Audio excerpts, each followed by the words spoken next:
archaeologist. Get ready to be the best of you with your host, Beverly Zimet. Hello, everyone, and welcome to the Beverly Zimet Show, where being that best you has just gotten easier. My guest today is Joric McClaine. He's calling in from Phoenix, but currently living in Portugal. Welcome to the show, Joric. Thank you so much. I'm happy to be here. Well, it's a delight. We don't get too many men on this show, so it's kind of a treat when one shows up, Awesome. And sometimes it's kind of interesting, with different names and different cultures, until you actually see the face, is it male or female? True. And Absolutely. so it's just so much fun to be able to bring guests on in a capacity where all we do is let things be organic. Sure. And it just kind of runs more smooth. It makes you more like, wow, this is just me, right? Instead of something that's, structured, this question, this question, this question, it just runs and flows more. And I really feel and believe, and this is some of the audience has also given me feedback, that it just opens up the door for someone to just be and share because it comes from the heart. So it's an honor to have you here. And from my understanding, you have some time off on your hands because of the move and all that stuff that's going on. You decided you were going to be an author. Yeah, it's something that when we moved overseas, we knew that things were going to be challenging as far as learning a new language. The immigration process is not easy in any country. I've worked for organizations where I've helped employees through the immigration process coming to the U.S., and I knew how stressful and painful that can be.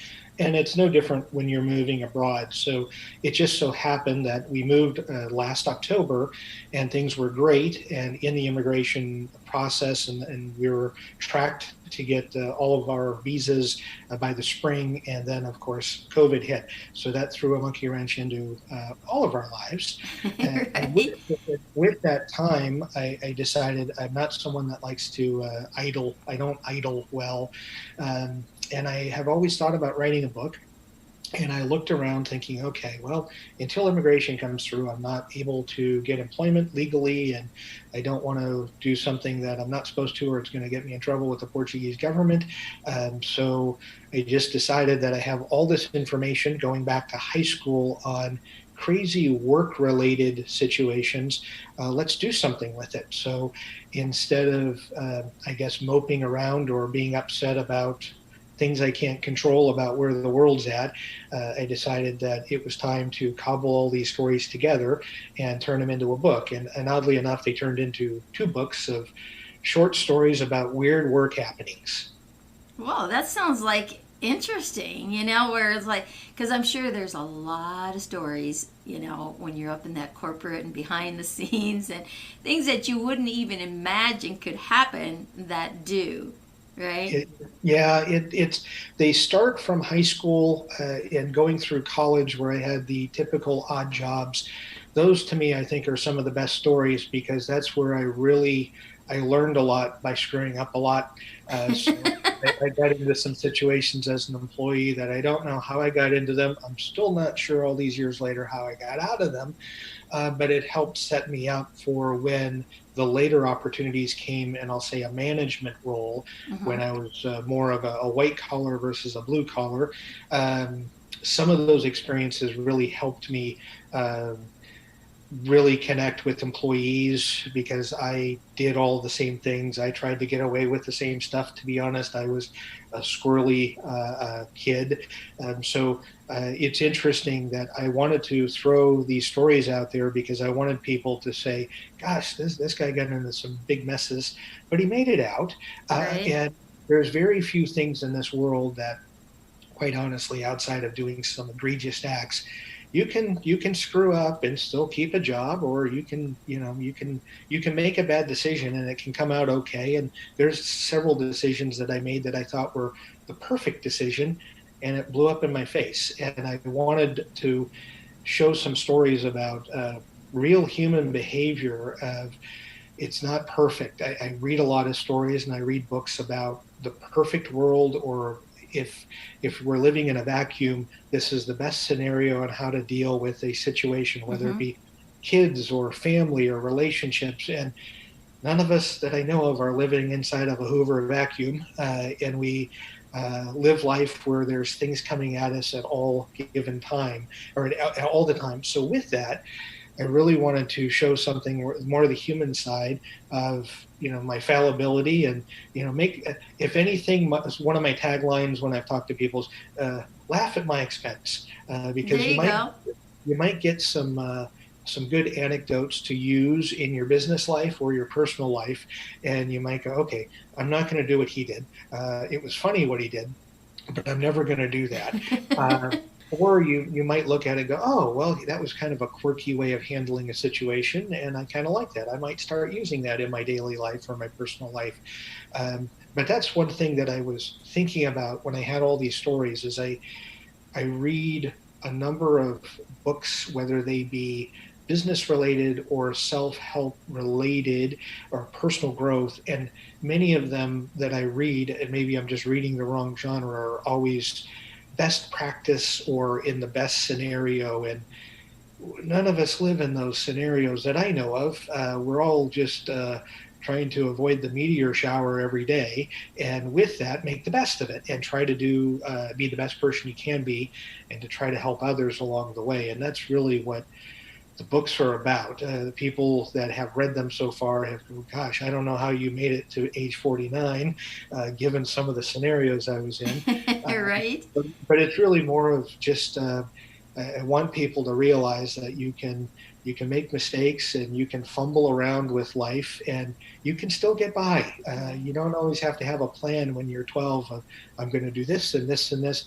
I am probably very jealous of the people that have that structure and realize their potential and their future early in life.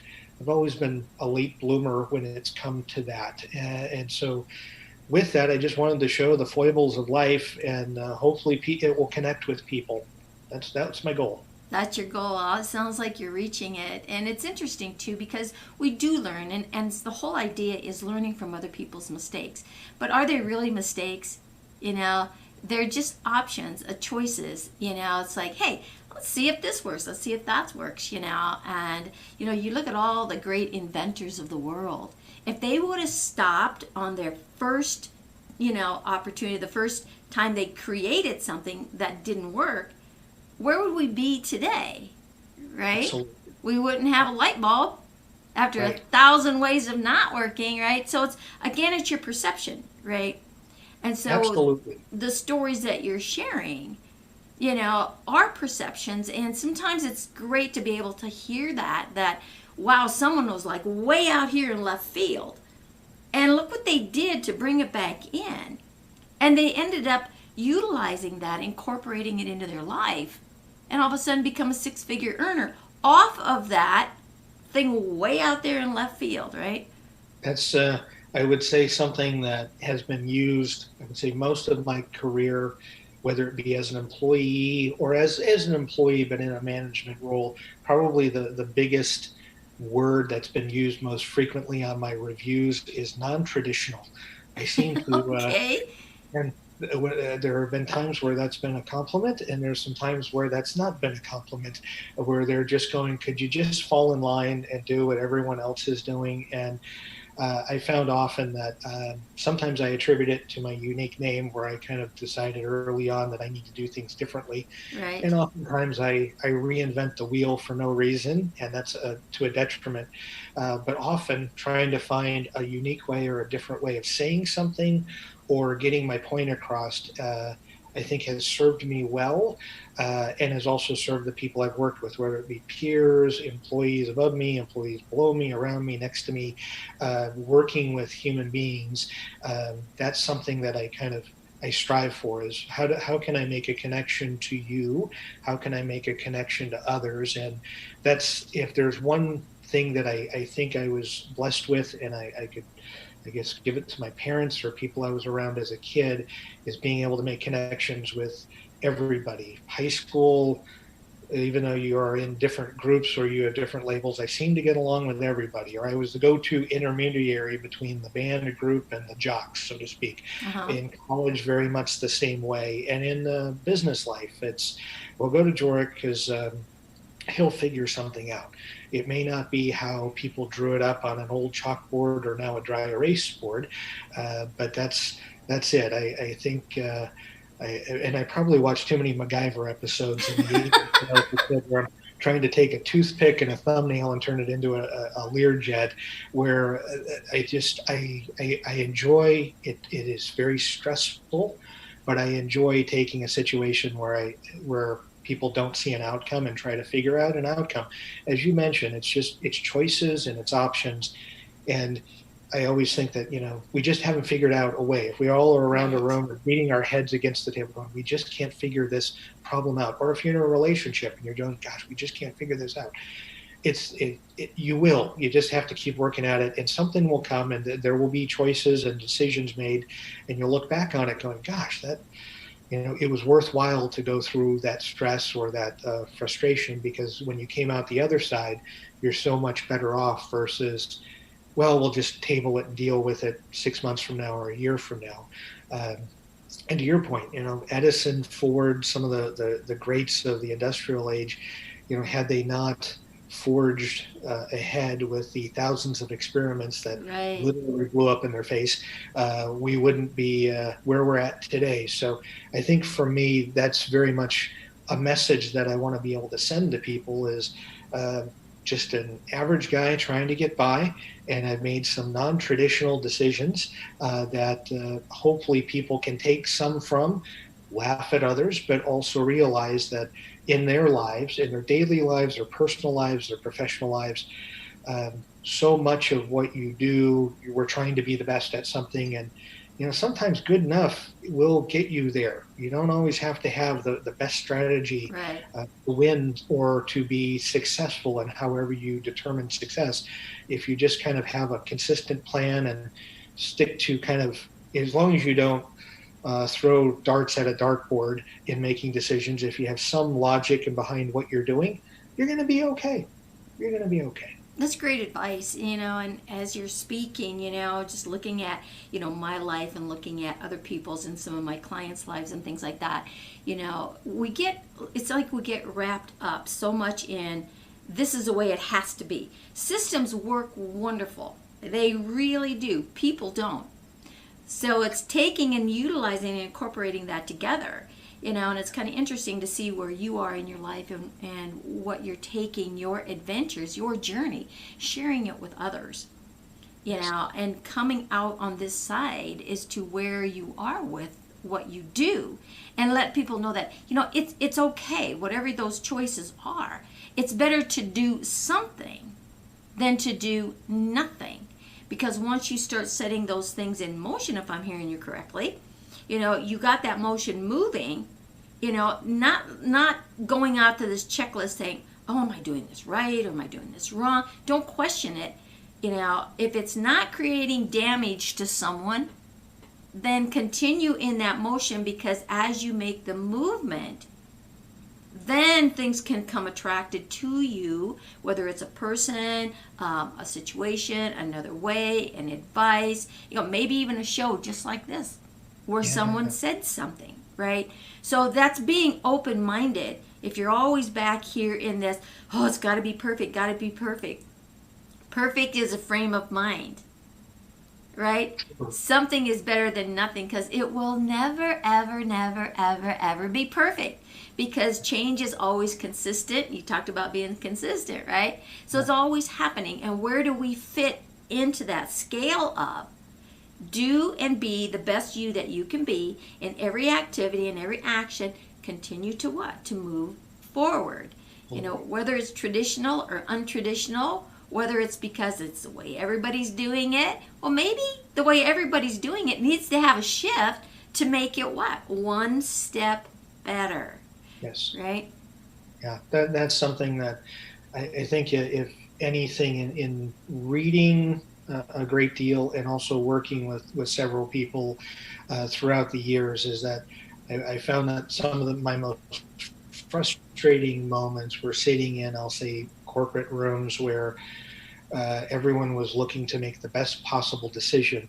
And in waiting for that to happen, the competition or other people were making decisions that weren't necessarily the utopian decision, but Right. they were making consistent decisions and they were outpacing us. And then when we finally got around to the consensus of this was the best decision, it's a year later and that decision is no longer, it's obsolete, and it no longer works. So then you're starting from scratch. And I think it's been beneficial to be in some meetings and be around some people. So it's weird to say this, but it's been beneficial for me to be around people that were waiting for the perfect moment, so that there was a great deal of inaction or don't do this.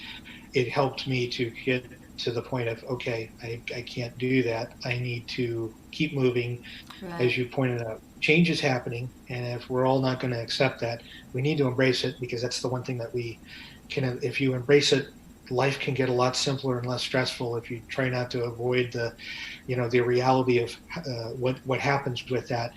But being in the room with some of the people that were very resistant or waiting for the perfect scenario to come up, it actually helps. So in a weird way, I'm very grateful and thankful for those people that I've been involved with, or companies, because that helped me realize, okay, I don't work well there, and I uh, seem to flow better with people that are okay with plan B or plan C. Right.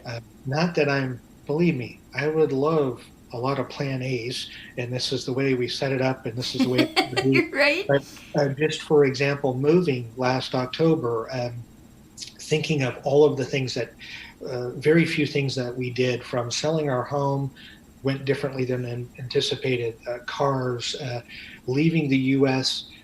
Did not happen the way we anticipated. All good, but we were on plan C, D, and E on several of the main points. And then we got to Portugal. Things were plan A for a few months, and then we went to plan Z really quick. So all of those scenarios coming at us could have been very frustrating if you didn't kind of just roll with the changes, so to speak, and be Right. okay with, this isn't the way we designed it, but we also didn't know how things would be. So there was a great deal of openness going. We have no idea what's going on. And we also had comfort knowing that after March, when things changed in the world, that everyone else is experiencing the same thing we are, to different degrees, around the Right. planet. And so there's no reason to be upset or commiserate about that. It's within some great circumstances and restrictions that have been this pandemic. There's some incredible opportunities that can come from that. And if you think of it that way, my books came from that. Had there been no pandemic, there were some employment opportunities right as things were locking down. I'd be working, and this book would have been pushed off until I retired, or books.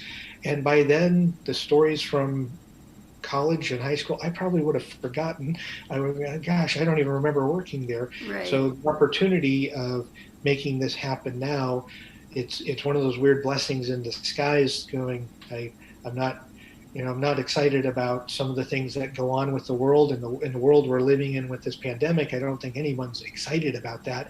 But if you look at the silver lining and look at some opportunities that can come from that, this is I guess I'll try to explain it. Since March was the time frame that a lot of the world was shutting down, it's the world's longest spring cleaning project, and it's thinking of March, but also personally, it's an opportunity to clean your room, your closet, your garage, your attic, and your basement. And I mean that more, not so much literally, but just from a personal standpoint. If you have things you need to work on, there's been a great time to work on them. More people are working from home. More families are together for the first time. Kids Right. aren't all going to school. Now that can create its own issues, but there's probably never been a time in my lifetime where there have been more opportunities to meditate, to think about your life, to change some things, or to add things. classes, free classes or discounted classes to learn a new skill or just learn something new, books to be able to get either free or to be able to have the opportunity and time to read and to learn about new things, personal growth, letting things go. If there's some baggage that you've been carrying for years, this has been an opportunity. I get the frustration of some of the monkey wrenches that have been thrown at everyone, but if people could think of it as an opportunity, there's a lot of personal growth that can come out of this, that when we're out of this, and we will be out of this, you'll be better off personally, and then you'll be a better citizen for the block you live on and the neighborhood you live in and the city and state and country, if you take the time that's left here to be able to change or add something to your dynamic, whatever that be, something you want to change about yourself, or a skill or something that you just don't know that you want to learn about. This has been a fantastic time to do that. Yeah, I agree with that wholeheartedly. It is an awakening, and an awareness, and when you clean up the outside world around you, like you say, your basement and your closets and all of that, you're actually cleaning the inner workings of who you are, right? Which is really a key necessity, and during this time, it's that resourcefulness. It's like you said, hey, you had plan A and then plan B that you didn't want to think about. It doesn't always work. It's like there's a higher force up here that says, not so much, we're going to put you this way instead of that way. But you're in that motion and movement, right? And when you pay attention to that, being open, keeping an open mind to just grab onto, flow with it, move with it. Because as you're moving down that journey and down that pathway, there's a lot of doors and things that are being opened that you're totally unaware of. And especially when you're moving, like you did, out of a country, into a whole different environment, a whole different civilization, a whole different economy, everything in your world that you knew was not. And then throw the pandemic in on top of it, like, whoa. I mean, it could have taken you down, but you said it's like, here you were, instead of A, B, C, or D, you were all the way down here to Z, right? And, but you work your way through that and coming out the other side, because it's that surrendering to the circumstance. And I think we get caught up in, oh my gosh, what am I going to do? What am I going to do? What am I going to do? And that will drive you insane. It's not about what are you going to do. It's what are you going to not do, right? Change those things that you have no control over. Surrender to those circumstances, right? And say, okay, what can I do today to move beyond that?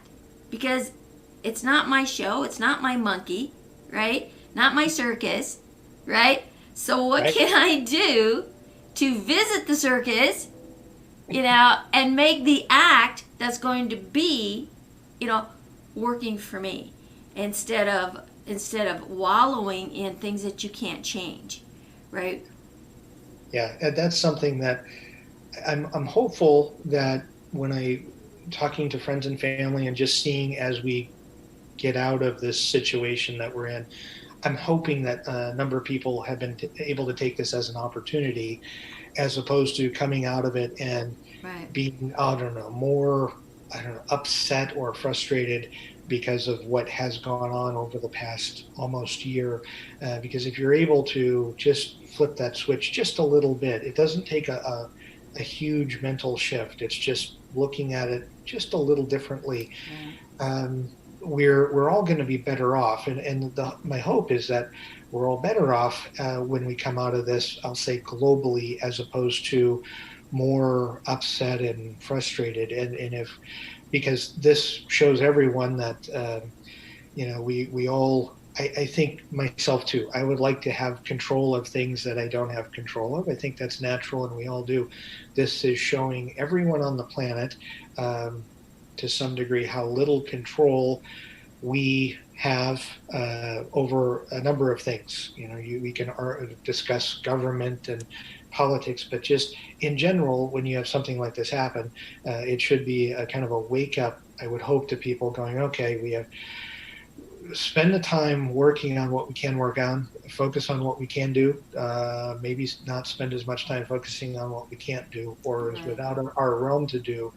And I think of just yesterday, I was able to spend a few hours with one of my closest friends' wife. He passed a few weeks ago, and he is someone that I've known for a long time. And gosh, he was. What was interesting is even near the end, he was always cup half full, in a point where he could have been, well, let's just pack it in. I'm done.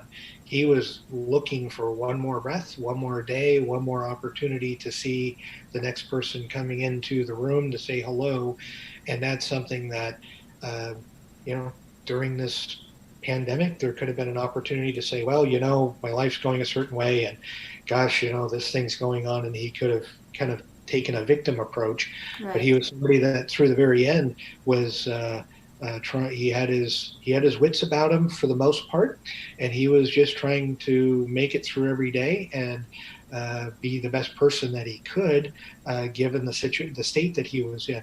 And to me, that's, as much as it's disappointing, I guess, to lose him.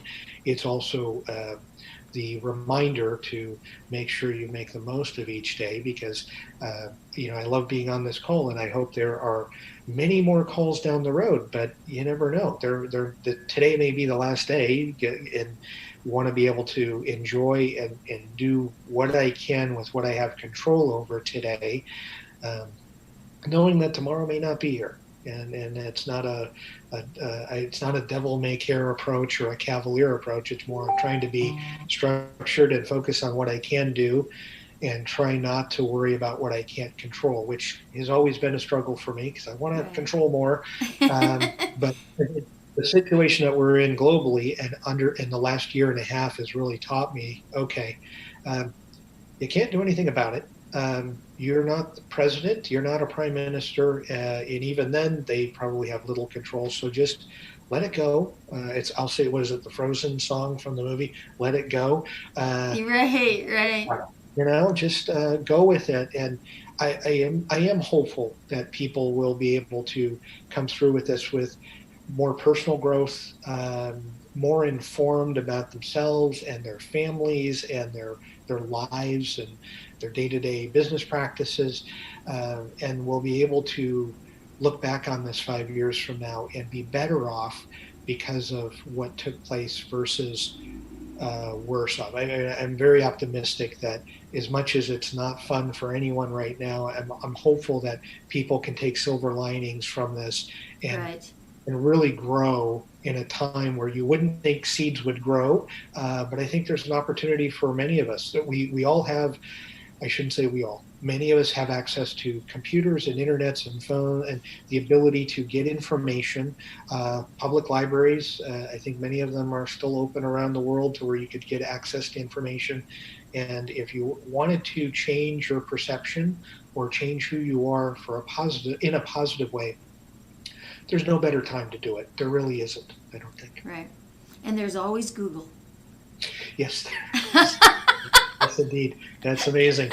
Yeah. What would we do without that? There's a story that I wrote in the book about pre-cell phone era, and I was Oh just my thinking, gosh, I yeah. really, I really miss those days of having the one phone in the house with the cord that can get into different bedrooms and kind of close the door. Uh, there was something that I sentimental about those days. I probably, thinking as a kid, I like those days. But I would prefer to live in these times versus those times. But Right. there are some times when it was a simpler day that every once in a while I miss. Not in a bad way, in a positive way.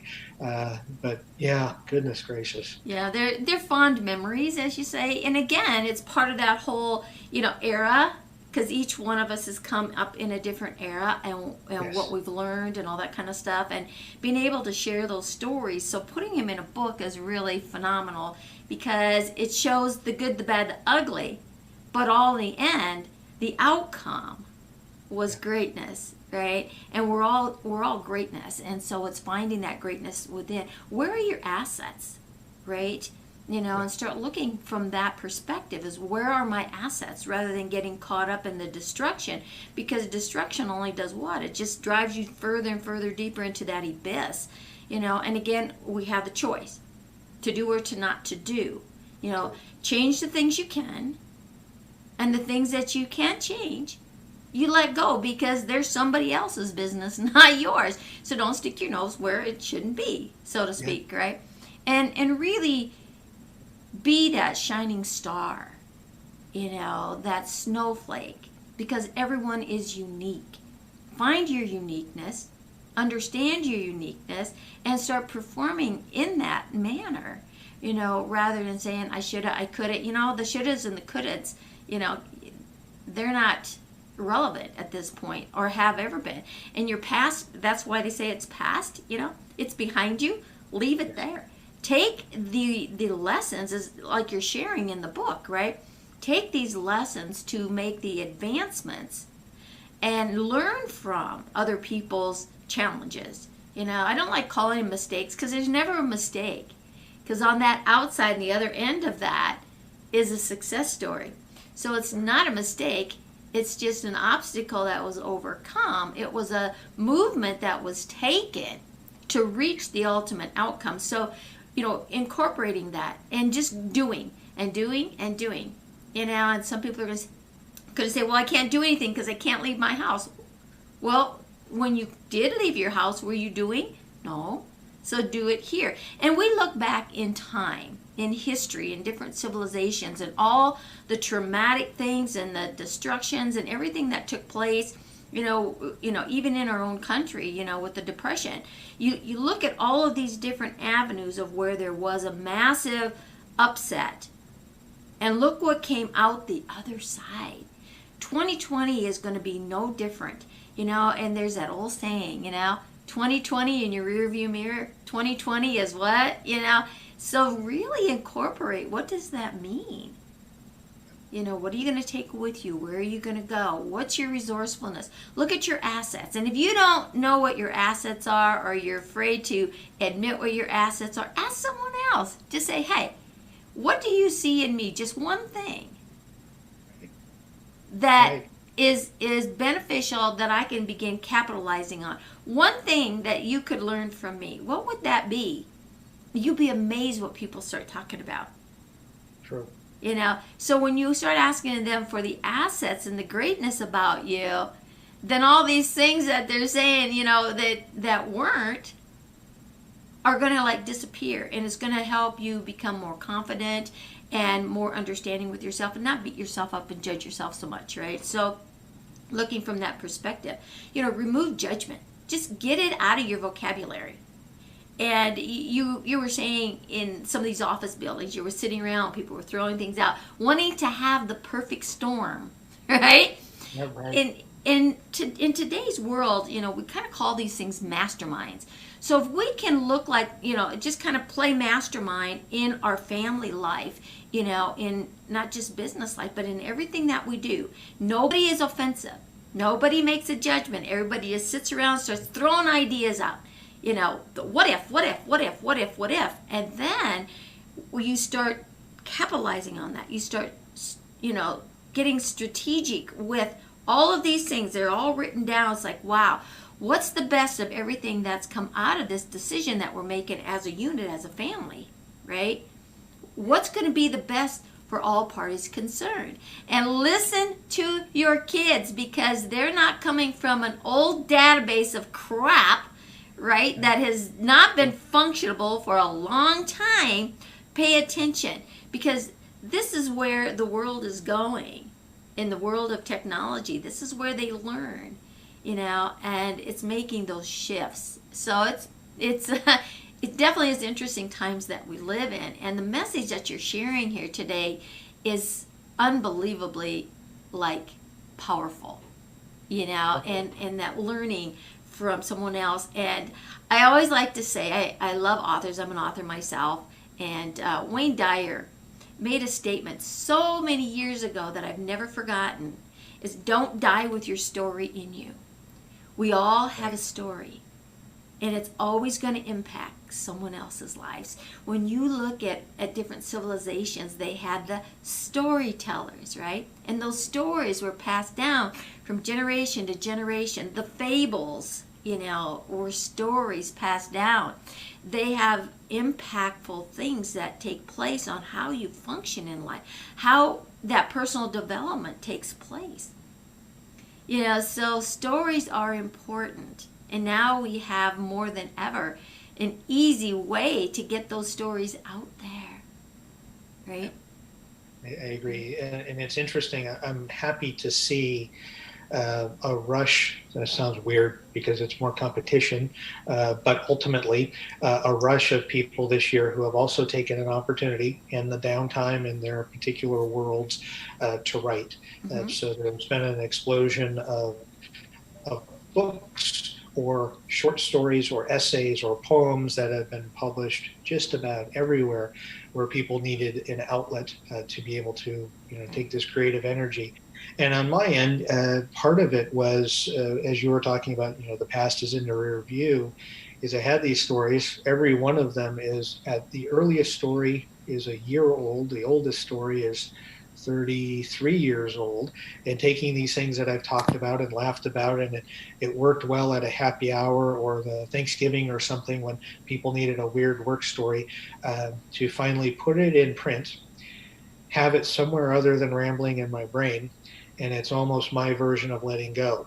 And it's all good. None of the stories, but there's a couple that are not necessarily great, but it's more of taking that stuff that's been populating my head, finally removing it. It's like the ultimate journal entry because it's now out for public review. Right. And with it, okay, that's finally expunged from my head.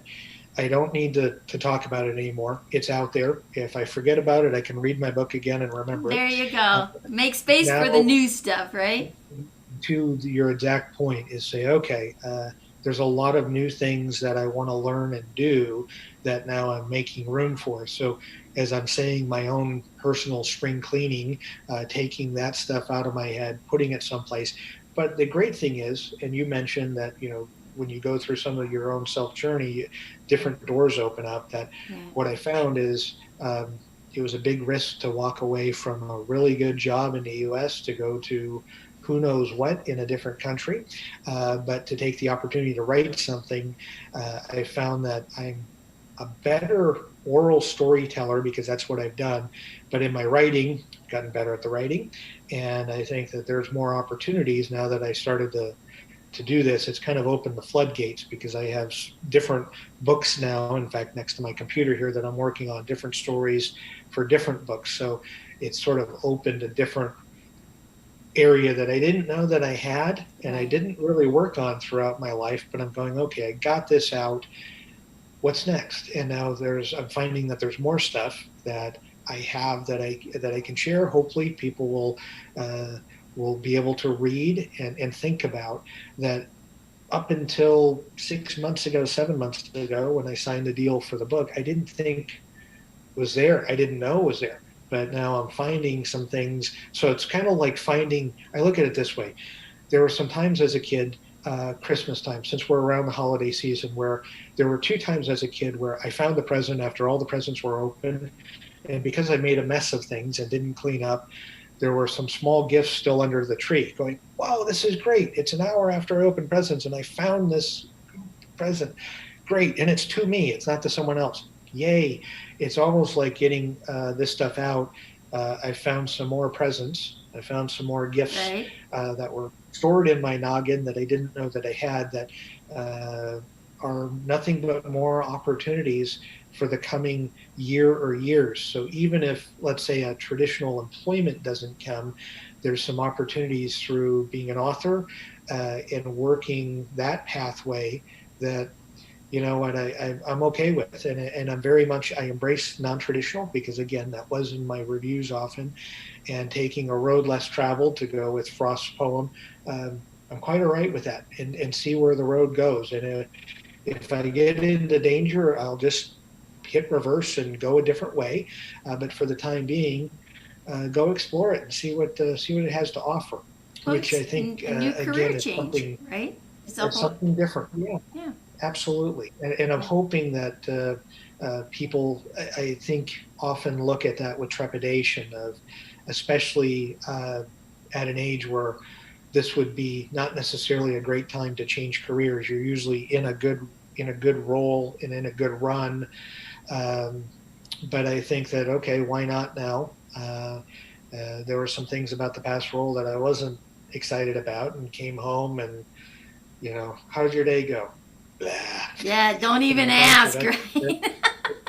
And yeah, and so, okay, well, that isn't healthy personally, Right? mentally, physically, spiritually.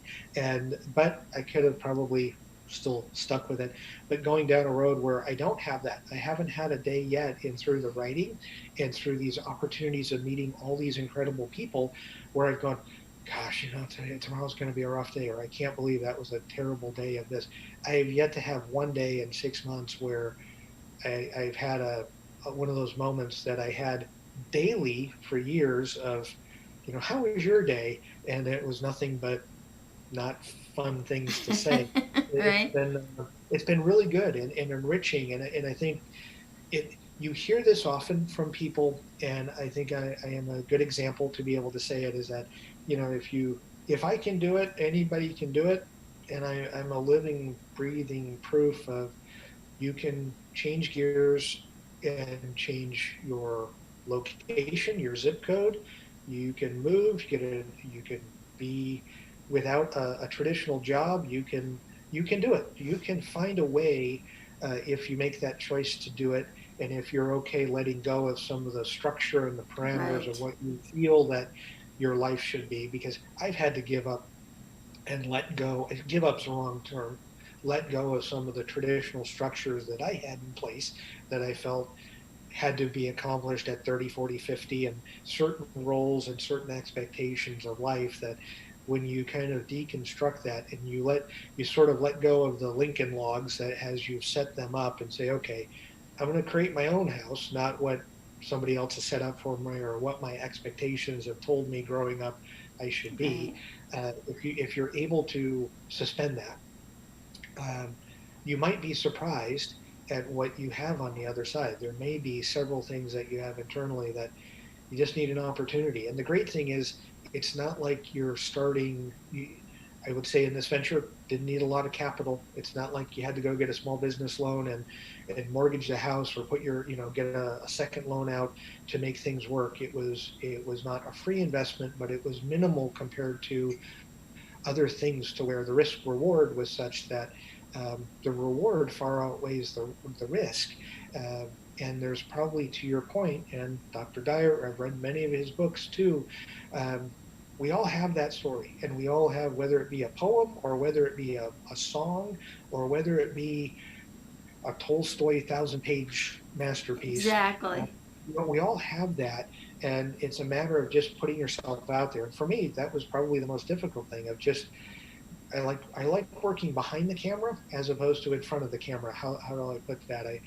I've always worked best behind the scenes as opposed to in front of it, and being in a position where, authorship kind of puts you out there for Yes, your it ideas does. to Yes, be, it does. talked about and reviewed. And so that was a place that, that was probably the last hurdle of saying, okay, I have some ideas. I'm going to throw them out there and see what happens, and be okay with that. And once I was okay with that, that was the last piece of the structure that I had that was probably from my past, that I needed to let go of, to where I would be able to say, okay, it's out there, warts and all, for people to see. Hopefully, And here you are. here you are, Here and you being are. able to do that. And that's Right. story, I think, is something that people need in this day and age, to be able to be okay putting themselves out. Co-authoring a chapter in another book where I'm the lone guy, so it's all ladies and me, that are talking about some childhood experiences, as well as some personal relationships, financial hardships. It's I'll say the rise of the phoenix. It's being in a very precarious or terrible spot, and you've come out of it okay. And I think we're all more resilient than sometimes we give ourselves credit for. and certainly what we see in the world, whether it be media, magazines, TV, we Exactly. we have a lot more energy inside that if we're willing to be able to just put ourselves out there, um, there's an explosion of opportunity that we could all be a part of if we just kind of let go of some of our personal demons of uh, you know our fear of what other people think. If we're able to do that, um, not that it happens overnight, it takes time, but if we're able to work through those, um, we just come out so much better on the other side. And whatever life we have and whatever time we have on Earth, we can make more of that. And whatever that should mean something different probably to every person, but we can live more of our maybe our best life or more of a true to ourselves versus maybe how other people want us to be. Right. There's a quote I like to share with people, and it doesn't matter what other people think of you, it matters what you think of you. And when you can start really going inward and being, true to yourself, the world changes. And again, it goes back into that judgment where there's that fear is like, well, nobody's going to like me, right? Well, there's billions and billions of people in the world. Somebody guaranteed is going to like you, right? And so if you're constantly concerned about if somebody's going to like you or not like you by your actions and the activity that you make, you lock yourself in this little prison and not really come to your full potential. And it's like you're saying, live in the unpredictable, live in the unnormal, go out there and make waves, make your own truth and live your own truth, because in the end, it's your perception, it's your belief, and it's your story, and this is your journey. Make an adventure. So if people want to get a hold of your books or get a hold of you, how do they find you? Okay, well, the easiest way, if they're looking for books, they could go to Amazon. The books are available on ebook. Volume 1 is available on paperback. We're crossing fingers, Volume 2 will be available right before Christmas. But they could go on Amazon if they just type in my first name, Joric, Joric. I don't think anything else is going to come up. I think the first two books come up because I have a unique name. Or if they type in Magnet of Madness, that's the title for both books, they should pop up right away if you just click under the books tab. I'm easy to find on Facebook. I'm working on a personal landing page, but if people look up Joric McClaine on Facebook, they can connect with me.